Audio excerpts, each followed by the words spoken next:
Vamos a ver las características de la polarización por división de voltaje para los transistores JFET y además vamos a establecer el procedimiento para poder encontrar el punto de operación de un transistor JFET en una configuración por división de voltaje. La configuración por división de voltaje tiene esta estructura que se puede ver acá. Siempre va a poseer las dos resistencias en la etapa de salida, de la etapa de entrada conectadas al gate, y las dos resistencias en la etapa de salida o en la etapa de drain. Es muy importante recordar que la polarización por división de voltaje es la polarización más estable de todas las polarizaciones que se pueden hacer para el transistor JFET. Además, es importante que recordemos que las ramas de entrada y salida pueden separarse en esta polarización. Y esto es debido a que la corriente que entra en gate es cero. Por lo tanto, la corriente que entra, toda la corriente que va a entrar por R1 va a ser exactamente la misma que va a pasar por R2. Y la que va a entrar y va a pasar por RD va a ser exactamente la misma que pasa por RS.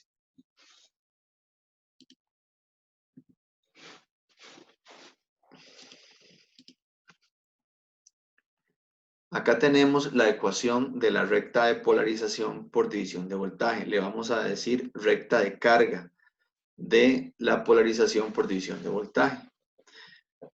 Esta recta de carga es la que vamos a utilizar para poder hacer el análisis gráfico y hallar el punto de operación del transistor que se encuentra en la configuración que estamos estudiando.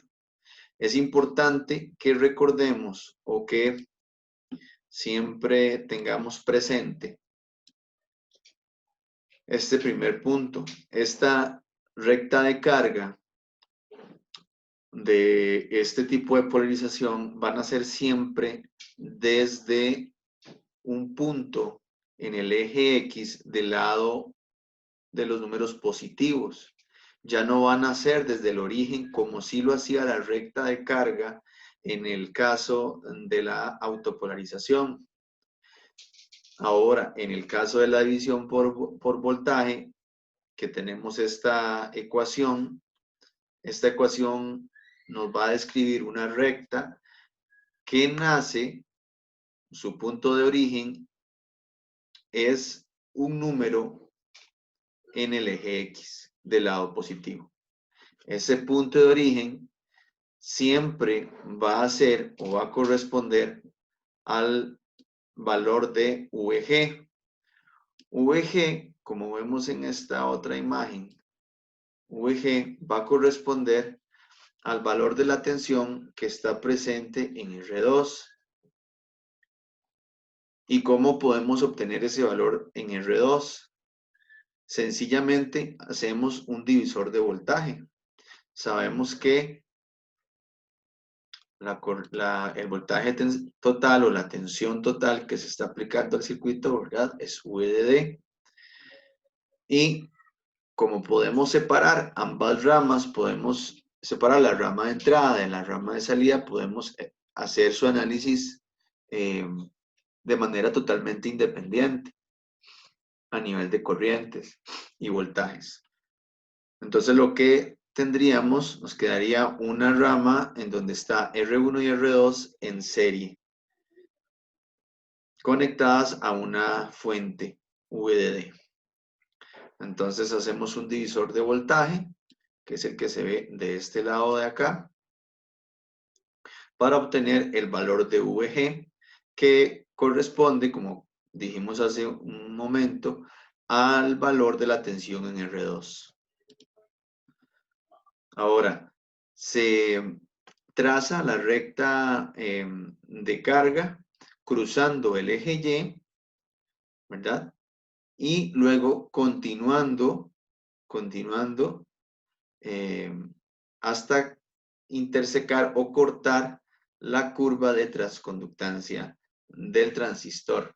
Esta curva de transconductancia, recordamos que es la curva que define la ecuación de Shockley de acuerdo a los parámetros que tiene el transistor y que el fabricante nos da, que son VGS off y IDSS. Entonces, el análisis gráfico del transistor o para hallar el punto de operación de un transistor en este tipo de configuración es como el que se presenta acá, en donde tenemos que marcar el punto en donde nace la recta de carga, que es esta recta que define esta ecuación que está acá, esa recta de color negro que se ve allí, y además encontramos el punto en donde cruza por el eje Y.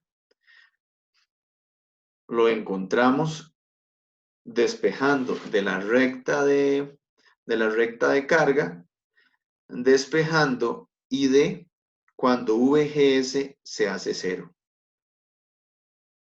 Entonces, es decir, en esta recta de acá, o en esta ecuación de acá, hacemos que VGS, este VGS sea 0, y lo igualamos a VG menos ID por RS y despejamos ID. Eso nos va a dar la corriente ID cuando el valor de VGS es 0. Ese es el punto en donde la recta de carga cruza por el eje Y. Entonces, teniendo esos dos puntos, hacemos la unión y podemos obtener la recta de carga para esa polarización.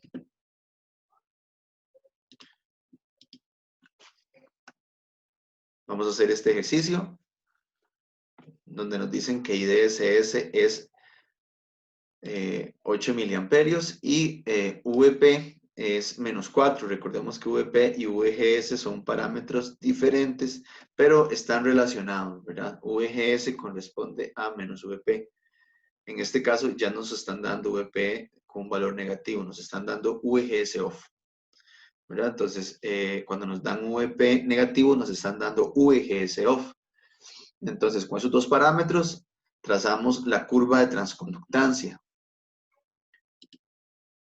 Y el objetivo del ejemplo es poder hallar el punto de operación. Recordemos que el punto de operación es hallar IDQ, VGSQ y VDSQ, que son las magnitudes eléctricas que maneja el circuito cuando está conectado con esos elementos. Acá tenemos el desarrollo del problema, en donde podemos ver por este lado de acá, esta es la ecuación de la recta de carga. En esta parte, seguidamente encontramos el valor de VG, haciendo el divisor de voltaje, ¿verdad? Que en este caso sería 270 kiloohms por 16 voltios entre 270K más 2,1 megas. Eso nos va a dar 1,82 voltios. De ahí van a ser nuestra recta de carga. Luego, podremos observar aquí que igualamos esa recta de carga a 0, ¿verdad? Hacemos que VGS sea 0 para poder despejar ID y ver cuál es el punto en donde esa recta cruza por el eje Y. En este caso, va a ser en un valor de 1,21 miliamperios. Procedemos entonces a trazar esos puntos. Este es 1,21 cuando VGS es 0 y esto es 1,82 cuando ID es 0, ¿verdad? O en VG.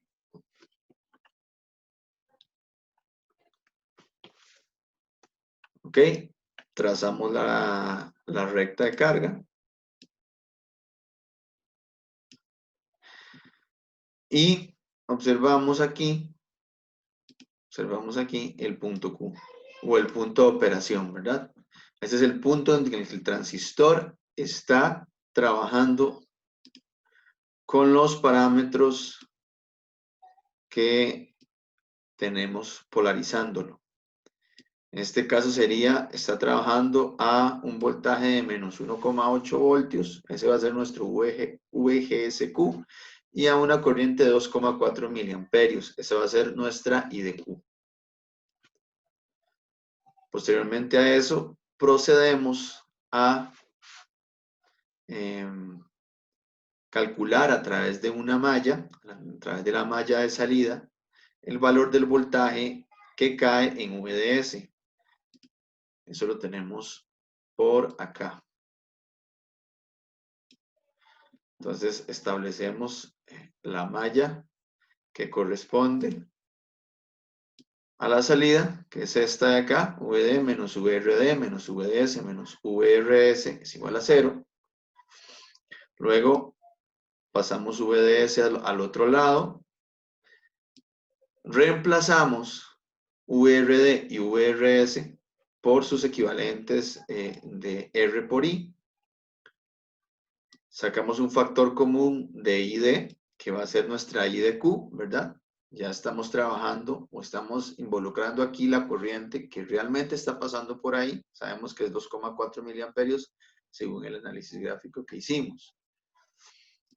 Reemplazamos valores y obtenemos el valor que estamos buscando, que es, en este caso, 6,64 voltios. Esa es nuestra VDSQ.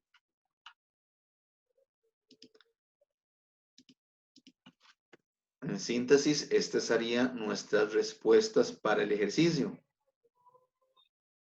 Las respuestas para el ejercicio corresponden a que el transistor se encuentra trabajando en este punto de operación, que tiene un IDQ igual a 2,4 miliamperios, un VGSQ igual a menos 1,8 y VDSQ igual a 6,64. Que si los quisiéramos ubicar en el circuito, esas magnitudes estarían acá. VGSQ estaría aquí, yendo entre el gate y el source del transistor. Posteriormente, VDSQ estaría cayendo entre el drain y el source. Ahí tendríamos 6,64 voltios. Y la corriente, que tiene un valor de 2,4 miliamperios, es la que está fluyendo por acá. Es la misma que está bajando acá por la resistencia de 1,5 kilo ohms. Y eso sería el análisis para realizar el cálculo del punto de operación de un transistor JFET polarizado en la configuración de división por voltaje.